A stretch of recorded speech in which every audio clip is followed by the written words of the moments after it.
साथ मैं हूं फैजान अहमद बट। बुलेटिन में सबसे पहले बात करेंगे गजा में जारी जंग के हवाले से। गजा जंगबंदी का दूसरा रोज है। हमास ने 10 थाई शहरियों समेत 24 इसराइली जवाब में इसराइल से 39 फलस्तीनी बच्चे और खवातीन रिहा कर दिए गए। यरगमाली इसराइलियों की हालत तसल्ली बख्श करार दी गई है। यरगमाली बजरिया हेलीकॉप्टर मकबूजा तेल अबीब के मुजाफात में कायम शाइडर अस्पताल मुंतकिल। रफा क्रॉसिंग से तेल और गैस के 8 टैंकर पहुंच गए। आर्जी जंगबंदी के दौरान रोजाना 200 ट्रक पहुंचेंगे। कतर का 4 रोज़ा जंगबंदी माहिदे की कड़ी निगरानी का ऐलान। दोहा में ऑपरेशन जंगबंदी का दूसरा रोज़। हमास ने 10 थाई शहरियों समेत 24 इसराइली जवाब में इसराइल से 39 फलस्तीनी बच्चे और खवातीन रिहा कर दिए। मज़ीद तफसीलात इस रिपोर्ट में। मौसम की हवाले से बात करें तो लाहौर समेत पंजाब के मुख्तलिफ शहरों में धुंध का राज है। हद निगाह कम होने से मोटरवे और GT रोड पर ट्रैफिक की रवानी सुस्त रवि का शिकार है। लाहौर एयरपोर्ट पर परवाज़ों का शेड्यूल भी मुतासर हो गया। बहावलनगर, मंचराबाद, भूरेवाला, जफराबाद में धुंध छा गई। टोबा टेक सिंह, लियाकतपुर और दीगर इलाकों में भी धुंध से ट्रैफिक की रवानी मुतासर हुई।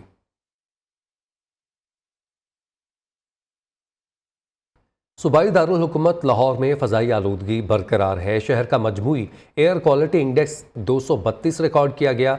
दुनिया के आलूदा तरीन शहरों की फहरिस्त में लाहौर का तीसरा जबकि पाकिस्तान में पहला नंबर है। दूसरी जानिब स्मॉग की सूरत हाल के पेश नज़र गुज़श्ता रोज़ की तरह आज भी तालीमी इदारे बंद रहेंगे। मार्केटें 3 बजे के बाद खुलेंगी। इसी हवाले से मज़ीद तफसीलात जानते हैं चिराग बलोच से। जी चिराग। फ़िज़ाई आलूदगी की बात करें तो लाहौर के अंदर फ़िज़ाई आलूदगी का सिलसिला जो है वो बदतरीन होता चला जा रहा है। हर तरफ जो है स्मोक का राज दिखाई देता है। अगर हम इस वक्त एयर क्वालिटी इंडेक्स की बात करें तो लाहौर का जो एयर क्वालिटी इंडेक्स है वो 232 रिकॉर्ड किया जा रहा है, जबकि बेशतर इलाके ऐसे हैं जहाँ पर 300 से भी तजावुज़ कर चुका है। इसी के साथ जो स्मोक है वो ज़्यादा होने की वजह से, एयर क्वालिटी इंडेक्स ज़्यादा होने की वजह से दुनिया के आलूदा तरीन शहरों की फहरिस्त में जो है वो लाहौर का तीसरा नंबर है आज, जबकि पाकिस्तान में जो है वो लाहौर का पहला नंबर है। और आज जो है वो तालीमी इदारे हैं जो बंद रखने का ऐलान किया गया था, जबकि जो मार्केट्स हैं उनको मामूल पर खोलने की बजाय जो है वो दोपहर 3 बजे खोलने का जो है वो नोटिफिकेशन जारी किया गया था। साथ साथ जो डॉक्टर्स हैं उनका भी यही कहना है कि जब जो शहरी हैं वो जब घर से निकले तो उनको चाहिए कि वो मास्क का वो ज़्यादा से ज़्यादा इस्तेमाल करें ताकि जो है वो स्मोक से पैदा होने वाली बीमारियों से बचा जा सके। जी ठीक है, बहुत शुक्रिया आपने अपडेट के इस हवाले से। चला सरगोधा में स्मार्ट लॉकडाउन पर मुकम्मल अमल दरामद नहीं किया जा रहा। छुट्टी के बावजूद मुतादिद प्राइवेट तालीमी इदारे खुले हैं। ईंटों के भट्टों से निकलने वाला धुआं भी बदस्तूर आलूदगी का बायस बन रहा है। मज़ीद बताएंगे नुमाइंदा नियो मोहम्मद इमरान कराया। जी इमरान। जी बिल्कुल, हुकूमत पंजाब ने फ़ज़ाई आलूदगी को मद्देनज़र रखते हुए सरगोधा में भी स्मार्ट लॉकडाउन का ऐलान किया था, लेकिन यहाँ पर देखने में ये आ रहा है कि जो ईंटों के भट्टे हैं वहाँ पर भी जो है जो वो फ़ज़ाई आलूदगी फैला रहे हैं। और महकमा माहौलियात ने इस सारी सूरत हाल में इन भट्टों को सील भी किया है और इनके ख़िलाफ़ मुख्तलिफ थानों में मुकदमात भी दर्ज करवाए हैं। जो इस स्मोक से बचने के लिए तमाम जो है एहतियाती तदाबीर जो है वो इख्तियार करें ताकि इस फ़ज़ाई आलूदगी से जो है वो बच सकें। जी बहुत शुक्रिया इमरान, आपने अपडेट किया। इस्लामाबाद में वीकेंड पर शहरी रवायती नाश्ते से लुत्फ़अंदोज़ हो रहे हैं। नान, चने, हलवा पूरी और पाए खूब इंजॉय किए जा रहे हैं। सुबह शहरियों की बड़ी तादाद ने खूब फूड स्ट्रीट का रुख कर दिया। मज़ीद तफसीलात जानते हैं फूड स्ट्रीट में मौजूद अपनी नुमाइंदा आमना जंजुआ से। जी आमना। सुबह ठंड में खाने की मुख्तलिफ रवायती जो नाश्ता है उसकी खुशबुएँ आ रही हैं, भूख बढ़ा रही हैं। इस वक्त मैं मौजूद हूँ इस्लामाबाद की एक फूड स्ट्रीट में, जहाँ शहरियों की बड़ी तादाद यहाँ पर नाश्ते के लिए पहुँची हुई है वीकेंड को ख़ास बनाने के लिए। इस वक्त मेरे साथ एक फैमिली मौजूद है, इनसे जानते हैं क्या कहेंगे आप, क्या नाश्ता इंजॉय करें? अभी हमने ऑर्डर कराया था तो हमने खा लिया, अभी चने मंगवाए थे वगैरह वगैरह, और हम यूजुअली हर वीकेंड आते हैं इधर। यहाँ ठंड बढ़ चुकी है लेकिन शहरी जो है वो यहाँ रवायती चीज़ें ढूंढने के लिए सुबह यहाँ का रुख करते हैं। सर्दी के साथ साथ चाय भी यहाँ चल रही है, लेकिन लस्सी के शौकीन अफराद भी यहाँ पर मौजूद हैं। इसके अलावा हलवा पूरी भी चल रही है, चने भी, नान भी, इसके अलावा पाए जो है यहाँ पर वो भी मौजूद हैं। शहरी उनसे भी लुत्फ़अंदोज़ हो रहे हैं। जी आगे बढ़ेंगे और बात करेंगे आम इंतखाबात के हवाले से। इंतखाबात के मार्के से पहले पीपल्स पार्टी के बड़े सरप्राइज देने लगे हैं। बिलावल भुट्टो अचानक दुबई रवाना हो गए। आसिफ जरदारी भी कुछ ही घंटों बाद दुबई जा पहुंचे। पार्टी के बड़ों ने दुबई डेरे डाल लिए तो सीनियर रहनुमा फरहतुल्लाह बाबर ने जनरल सेक्रेटरी के ओहदे से इस्तीफा दे दिया। इस ड्रामाई सूरत हाल पर देखिए ये रिपोर्ट। या अपना मदरसा में बैठे मुल्क के लिए दुआ करे, जवानों के लिए दुआ करे, मुस्तकबिल के लिए दुआ करे। इसी दौरान शाजिया मरी ने पुरजोर तरदीद की और वाजिया किया कि कोई इख्तलाफात नहीं, बाप बेटे में रंजिश का सवाल ही पैदा नहीं होता। बिलावल निजी मसरूफियात की वजह से फरतुल्ला बाबर पीपल्स पार्टी पार्लियामेंटेरियंस के जनरल सेक्रेटरी के ओहदे से मुस्ताफी हो गए। फरतुल्ला बाबर ने आसिफ जरदारी को टेलीफोन करके एतमाद में लिया। फरतुल्ला बाबर पार्टी के ह्यूमन राइट्स सेल के सदर की हैसियत से काम जारी रखेंगे। यह भी याद रहे कि बिलावल भुट्टो ने चित्राल कन्वेंशन में सीनियर रहनुमा को ओहदों से अलग होने का कहा था। सिंध में नया सियासी इत्तेहाद बन गया। मर्दान हाउस में MQM, JUI, मुस्लिम लीग नून और JDA रहनुमाओं की शिरकत। मुश्तरका न्यूज़ कॉन्फ्रेंस भी की। ANP का भी नए सियासी इत्तेहाद के साथ चलने का फैसला। मुस्तफ़ा कमाल ने कहा ऑप्शन हम हैं। नून लीग के बशीर मेमन बोले सिंध के लोग हमारे साथ खड़े हों।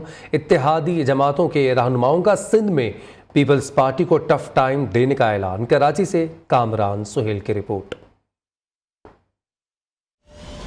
सिंध में नया सियासी इत्तेहाद तश्कील पा गया। ANP सिंध के सदर शाही सैयद ने अपनी रिहाइशगाह मर्दान हाउस में JDA, मुस्लिम लीग नून, JUI फे और MQM के वफ्द की मेजबानी की। मुलाकात के बाद न्यूज कॉन्फ्रेंस में मुस्तफ़ा कमाल का कहना था उनका एक निकाती एजेंडा है, लोगों को उनकी दहलीज पर वसाइल मिले। हमारी गुफ्तगू में, हमारी बातों में हमारी जात, हमारी पार्टी की गेन और लॉस नहीं है, सिंध के लोगों की बदहाली डिस्कशन में आई है। मुस्लिम लीग नून सिंध के सदर बशीर मेमन ने कहा सिंध के लोग हमें देख ले और हमारे साथ खड़े हों। सिंध के लोगों से ये रिक्वेस्ट करता हूँ, सबका अपना अपना मैनिफेस्टो है, लेकिन हम साथ खड़े होंगे। पर्सनल लीग और JDA के रहनुमा सैयद मोहम्मद राशिद शाह बोले पीर पगारा ने पैगाम दिया, पीपल्स पार्टी के सिस्टम के खिलाफ जिहाद अकबर का ऐलान करते हैं। हुकूमत जो लगातार चलती आ रही है 15 सालों से, उसके खिलाफ आज जिहाद का, जंग अकबर का ऐलान करते हैं। रहनुमाओं का ये भी कहना था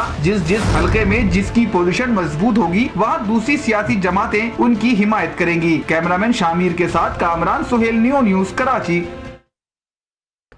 माजी की अदाकारा हाजरा खान ने अपनी किताब में चेयरमैन PTI के खिलाफ बड़े इंकशाफात किए हैं। कहती हैं वो मुनफरिद शख्स हैं, जैसा लोग समझते रहे वो वैसे नहीं हैं। चेयरमैन PTI वज़ीर आज़म बन गए, बदकिस्मती से ये बड़ा हादसा था। अदाकारा हाजरा खान ने 2014 में लिखी गई अपनी किताब को दोबारा शाया कर दिया। क्या इंकशाफात सामने आए हैं, जानिए इस रिपोर्ट में। माजी में क्या क्या होता रहा PTI के चेयरमैन के खिलाफ माजी की अदाकारा ने बड़े इंकशाफात कर डाले। अदाकारा हाजरा खान पानीज़ई ने अपनी किताब में लिखा कि इन्होंने साबिक वज़ीर आज़म को मुनफरिद शख्स के तौर पर पाया। वो हकीकी जिंदगी में ऐसे नहीं हैं जैसे वो TV, अखबारात या मीडिया में दिखाई देते हैं। हामियों की तरफ से इनका एक मसीहा का इमेज बनाना बहुत खौफनाक है। अनीज़ई ने कहा किताब 2014 में चेयरमैन PTI के इक़्तिदार में आने के कई साल पहले किसी सियासी एजेंडे के बगैर लिखी। तब मुझे मालूम नहीं था कि वो वज़ीर आज़म बन जाएगा और बदकिस्मती से कितना बड़ा हादसा साबित हुआ। एक अदाकारा की सालगिरह की तकरीब पर इनकी मुलाकात साबिक वजीर आजम से हुई, जिसके बाद इनके साथ अच्छे ताल्लुकात बने। इनके खानदान में पहले ही साबिक वजीर आजम को आइडियल के तौर पर देखा जाता था। अदाकारा ने कहा इनके दिल में तो PTI के चेयरमैन के लिए इज्जत और एहतराम का रिश्ता था, लेकिन वो इसके बिल्कुल बरक्स नजर आए। दूसरी जानिब साबिक वजीर आजम के खिलाफ इंतहाई संगीन और बड़े इल्जामात की बारिश करने पर माजी की अदाकारा को सोशल मीडिया पर तहरीक इंसाफ के हम ख्याल ग्रुप्स की तरफ से शदीद तनकीद का सामना है। कराची में वाक़ राशिद नन्हास रोड पर शॉपिंग सेंटर में आग लग गई है। फायर फाइटर्स हुकाम के मुताबिक 2 फायर टेंडर्स की मदद से आग बुझाने की कोशिश की जा रही है। इस बारे में मज़ीद क्या तफसीलात हैं, अभी तक मोहम्मद शहूद से जानते हैं। मोहम्मद शहूद, बताइएगा। देखिए, राशिद बिनाज रोड पर वाक़ शॉपिंग सेंटर में लगने वाली आग का ये मामला है। आग छत से दीगर मंजिलों पर पहुंचना शुरू हो गई और मुतादिद अफराद के अंदर फंसे होने की इत्तला भी दी जा रही। फायर ब्रिगेड हुकाम की जानिब से फायर ब्रिगेड के जो एहलकार है वो हमारे में दाखिल होना शुरू हो गए। इसके अलावा जो है अब तक 5 से ज़ायद गाड़ियाँ जो है वो आग बुझाने में मसरूफ है और इमारत के अंदर जो धुआं भरने के बाद आग पर काबू पाने में दुश्वारी का सामना करना पड़ रहा है। इस नारकल की मदद से जो है एक अफराद को जो है रेस्क्यू भी किया गया और इस हवाले से रेस्क्यू का मजीद अमल जो है यहाँ पे वो जारी है। जी शहूद, ये बताएगा कि क्या सूरत हाल देख रहे हैं अभी की, क्योंकि 2 फायर टेंडर्स आग बुझाने में मसरूफ़ हैं, स्नॉर्कल्स इस्तेमाल किए जा रहे हैं, सुबह के औकात हैं, अमला तो वहाँ पर मौजूद नहीं होगा। देखिए इस वक्त जो है फायर ब्रिगेड विभाग की जानिब से ये खदशा जाहिर किया गया है और एक जो है शख्स को यहाँ से रेस्क्यू भी किया गया है। आग की जो फिलहाल खदशा जाहिर किया वो जनरेटर से लगने वाली आग बताया जा रहा है, जिसके बाद जो है ये दो निचले हिस्से पे, इमारत के निचले हिस्से पर ये पहुंचना शुरू हो गई है और इस पर जो तादाद बताई जा रही है 5000 फायर टेंडर गाड़ियां हैं और एक स्नार्कल है जो यहाँ पर मौके पर पहुंची है और रेस्क्यू का अमल जो है यहाँ पर किया जा रहा है। ठीक है, बहुत शुक्रिया आपने अपडेट किया। हाजिर होंगे एक ब्रेक के बाद।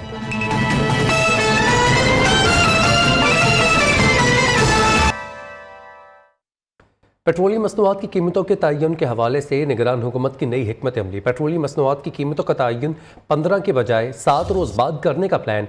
ओगरा ने पेट्रोलियम डीलर्स और कंपनी से तजावीज़ तलब करनी। ज़राए के मुताबिक कीमतों का तयन 7 रोज़ बाद किए जाने के हवाले से पॉलिसी सतह पर मुशावरत जारी है। दूसरी जानिब पेट्रोलियम डीलर्स एसोसिएशन ने कीमतों में 7 रोज़ बाद रद्दोबदल की तजवीज़ मुस्तरद कर दी है। निगरान वज़ीर-ए-आज़म अनवारुल हक काकड़ की ज़ेर सदारत खुसूसी सरमायाकारी सहूलत काउंसिल की एपेक्स कमेटी का इजलास हुआ। 24 दोस्त ममालिक के साथ स्ट्रेटेजिक शराकत दारी के फ़रोग़ पर गौर किया गया। आर्मी चीफ की हुकूमत को ताउन की यकीन दहानी। एलामिया के मुताबिक कमेटी ने ताउन की मौजूदा सतह का जायज़ा लिया।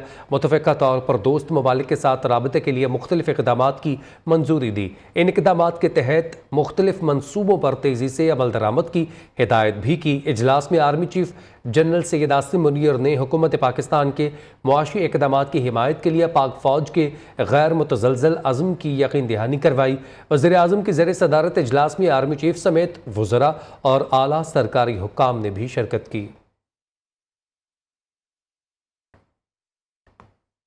निगरान वज़ीर-ए-आज़म अनवारुल हक काकड़ और army chief general Syed Asim Munir से इमाम काबा प्रोफेसर डॉक्टर शेख सालेह बिन अब्दुल्ला बिन खमीद की अलग अलग मुलाकात हुई। बाहमी दिलचस्पी के अमूर पर तबादला ख्याल किया गया। वज़ीर-ए-आज़म ने कहा पाकिस्तान और सऊदीया के माबैन तारीख़ी और दरीना बरादराना ताल्लुक़ात हैं। वज़ीर-ए-आज़म ने गज़ा में निहत्ते फ़लस्तीनियों के कत्लेआम की शदीद मज़म्मत की। ISPR के मुताबिक आर्मी चीफ ने कहा इमाम काबा का पाकिस्तान आना अवाम के लिए एजाज़ की बात है। इस्लाम अमन और भाईचारे का मजहब है, गलत तशरीह की गुंजाइश नहीं। कहते हैं ज़रूरत इजाद की माँ है। कोयटा के माहिर कारीगरों ने जदीद चूल्हा इजाद कर दिया है। ये अंगीठी नुमा चूल्हा इस्तेमाल शुदा मोबाइल ऑयल पर चलता है, ना गैस के खर्चा और ना ही बिजली का इस्तेमाल। अब आप आराम के साथ खाना पकाने के लिए ये जदीद अंगीठी इस्तेमाल कर सकते हैं। रिपोर्ट देखिए अजीज मरी की। अब न आएंगे बिजली के भारी बिल और ना ही गैस प्रेशर में कमी की शिकायत। जी हाँ, कोयटा के शहरियों ने इसका तोड़ बल आखिर निकाल ही लिया, जिसने माहिरीन को हैरान कर दिया। ऐसी अंगीठी इजाद कर ली जो बगैर बिजली और गैस के चलती है और उसका खर्चा भी निहायत ही कम है। ये सिर्फ इस्तेमाल शुदा 1 लीटर काले मोबिल ऑयल पे चलती है, जिसका खर्चा रोजाना सिर्फ 150 रुपए है। इससे न सिर्फ खाना तैयार होता है बल्कि ये कमरे को भी, ये जदीद चीज़ है, ये शमसी पर भी चलता है, बैटरी पर भी चलता है, इसका खर्चा भी कम है और काला धुआं भी नहीं करता है। बहुत अच्छा चीज़ है, ये खतरनाक भी नहीं है। ये जो ये बहुत पायदार चीज़। कोयटा के मिशन बाजार में जा बजा अंगीठियों की भरमार है, जिन्हें खरीदने के लिए दूर दराज से शहरी मार्केट का रुख कर रहे हैं। कोयटा की मार्केट में नित नए डिजाइन की मुख्तलिफ किस्म की अंगीठियाँ मौजूद हैं और उनकी कीमतें भी माकूल हैं, जिन्हें कम आमदनी रखने वाला बआसानी खरीद सकता है। कैमरामैन जफर अली के साथ अजीज मरी, नियो, कोयटा। निसाब में शामिल सकाफत पढ़ाने का मुनफरिद आइडिया। पिंडादन खान में निजी स्कूल के ज़ेर एहतमाम तलबा ने निसाब में शामिल सकाफत को परफॉर्म करवाया गया। पाकिस्तान के मुख्तलिफ सूबों की जिदाहद सकाफती तहजीब को उजागर करके तलबा ने समा बांध दिया, जिसे देखने वालों ने खूब सराहा और बच्चों की शानदार परफॉर्मेंस पर दाद दिए बगैर ना रह सके। तदरीस के इस मुनफरिद आइडिया को तलबा ने भी खूब इंजॉय किया। पाकिस्तानी सकाफत की सबसे बड़ी और ख़ास बात यह है कि मुख्तलिफ तहजीबों ने शामिल होकर इसके रंगों को मज़ीद निखारा है। कहीं कश्मीरी रंग, कहीं बलोची रंग, कहीं वादी मेहरान का सूफियाना रंग, कहीं कंधारा पश्तून तहजीब का रंग और कहीं पंजाब का रंग नज़र आता है। अपनी रवायात को एहसन तरीके से कायम रखना हम सब की जिम्मेदारी है। वज़ारत वफ़ाक़ी तालीम और पेशा वराना तरबियत की जानिब से आज के क़ारीन के कल के सीखने वाले हैं के उन्वान से वफ़ाक़ी दारुल हुकूमत में 3 रोज़ा मेगा इवेंट का इनेकाद किया गया। पाक चाइना ग्रैंडशिप सेंटर में मुनक़िदा तक़रीबात के पहले दिन नेशनल रीडिंग कॉन्फ्रेंस, दूसरे दिन किताब मेला, जबकि तीसरे दिन पाकिस्तान लर्निंग फेस्टिवल का इनेकाद होगा। इस हवाले से मज़ीद क्या तफसीलात हैं बताएँगे नुमाइंदा नियो तौसीफ़ अब्बासी। जी तौसीफ़। जी, मिनिस्ट्री ऑफ फेडरल एजुकेशन की तरफ से वफाकी दारुल हुकूमत में टुडेज़ रीडर टुमारोज़ लर्नर के उन्वान से एक मेगा इवेंट का इनेकाद किया जा रहा है। इस मेगा इवेंट में 3 दिन लगातार मुख्तलिफ तकरीबात का इनेकाद होगा और इसमें इब्तदाई रोज़ 25 नवंबर को नेशनल रीडिंग कॉन्फ्रेंस मुनक़द होगी पाक चाइना फ्रेंडशिप सेंटर में। इसके अगले मरहले में दूसरे दिन किताब मेले का इनेकाद किया जा रहा है, जबकि तीसरे दिन पाकिस्तान लर्निंग फेस्टिवल का इनेकाद होगा। Basic education community school system के डायरेक्टर जनरल हैं हमीदुल्लाह नियाज़ी। उन्होंने इस हवाले से वफाकी दारुल हुकूमत के बच्चों और उनके पेरेंट्स से अपील की है कि वो इस मेगा इवेंट में किताब से रग़बत रखने के लिए ज़रूर शिरकत करें ताकि आने वाली नौजवान नस्ल की जो तरबियत है उसमें निखार पैदा हो। वक्त एक ब्रेक का।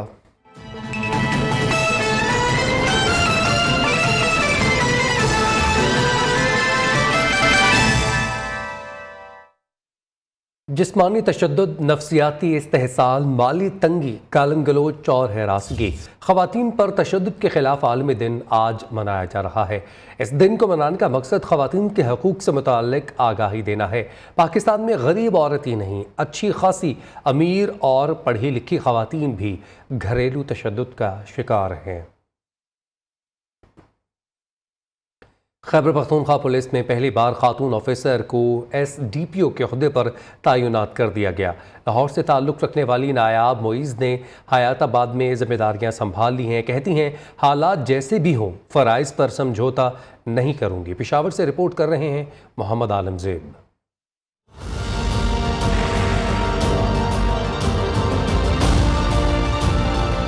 खैबर पख्तूनख्वा पुलिस का एक और एजाज, SDPO के ओहदे पर पहली बार खातून ऑफिसर तैनात। नायाब मुइज़ ने पेशावर के हयाताबाद सर्कल का ओहदा संभाल कर फील्ड ऑपरेशन शुरू कर दिया। कहती है पुलिस की वर्दी खौफ महसूस होने देती है, न खातून होने का एहसास दिलाती है। आम शहरी हो तो उसे खौफ महसूस होता है, लेकिन मुझे लगता है कि वर्दी पहनने के बाद बंदे के अंदर से खौफ बिल्कुल ख़त्म हो जाता है और ये वर्दी जो है वो आपको करेज देती है इतना कि आप दहशतगर्दी हो या चाहे कोई भी क्राइम हो आप उसके खिलाफ डट के खड़े होते हैं। नायाब मुइज़ का ताल्लुक लाहौर से है। उन्होंने पॉलिटिकल साइंस और कानून की डिग्रियां हासिल की और CSS का इम्तिहान पास करने के बाद पुलिस में शमूलियत इख्तियार की। मैंने ग्रेजुएशन की पंजाब यूनिवर्सिटी से लॉ किया, यूनिवर्सिटी ऑफ सेंट्रल पंजाब से, और इसके बाद मैंने मास्टर्स इन पॉलिटिकल साइंस किया पंजाब यूनिवर्सिटी से।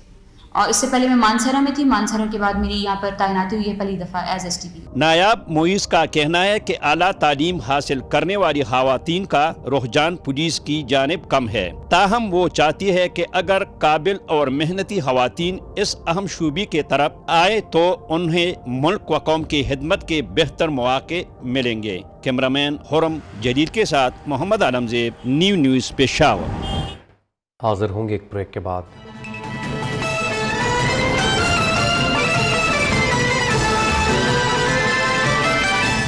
कौमी क्रिकेट टीम के ऑलराउंडर इमाद वसीम का इंटरनेशनल क्रिकेट से रिटायरमेंट का ऐलान। सोशल मीडिया पर जारी बयान में कहा, काफ़ी सोच विचार के बाद रिटायरमेंट लेने का फैसला किया। क्रिकेट बोर्ड का मशकूर हूँ जिसने इतने अरसे तक सपोर्ट किया। पाकिस्तान की नुमाइंदगी करना एजाज़ की बात थी। एशियन सल्तनतों का पसंदीदा खेल नेज़ाबाजी। पाकिस्तान के दिल लाहौर में शाहसवार लाहौर टेंट पिकिंग का दिलचस्प मुकाबला हुआ। जवामर्दी, दलेरी और बहादुरी के इस खेल पर रिपोर्ट कर रही हैं फलक चौहान। नेज़ाबाजी और जवामर्दी, दुलेरी और बहादुरी का खेल। आज मैं मौजूद हूँ शाहसवार लाहौर। यहाँ पे अडल्ट अफराद भी जो हैं वो कंपटीशन में हिस्सा ले रहे हैं, तो आपकी बात करवाएंगे कुछ खवातीन से, कुछ बच्चों से। तो आइए चलते हैं, कुछ आपकी लोगों से बात करवाते हैं। जी, हम भी नस्ल दर नस्ल सवार आ रहे हैं, तो मैं मतलब इस शौक़ को आगे बढ़ाना चाहता हूँ। मैं चाहता हूँ कि हमारी आगे वाली आने वाली नस्ल भी ना नेज़ाबाजी करे।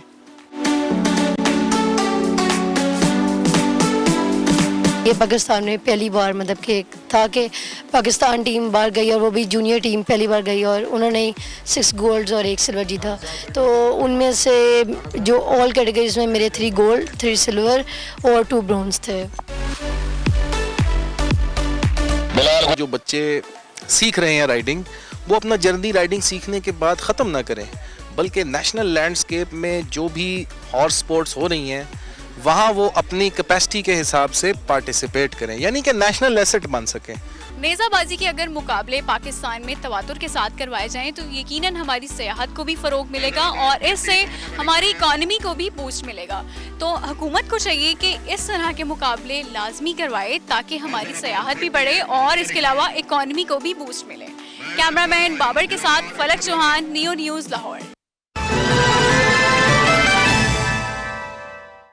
दुनिया की दूसरी बड़ी इकॉनमी चीन ने मलेशिया, फ्रांस, जर्मनी और 3 दीगर ममालिक के शहरियों के लिए वीज़ा फ्री दाखिले की पेशकश कर दी, जिसका आगाज़ 1 दिसंबर से होगा और अगले साल 30 नवंबर तक रहेगा।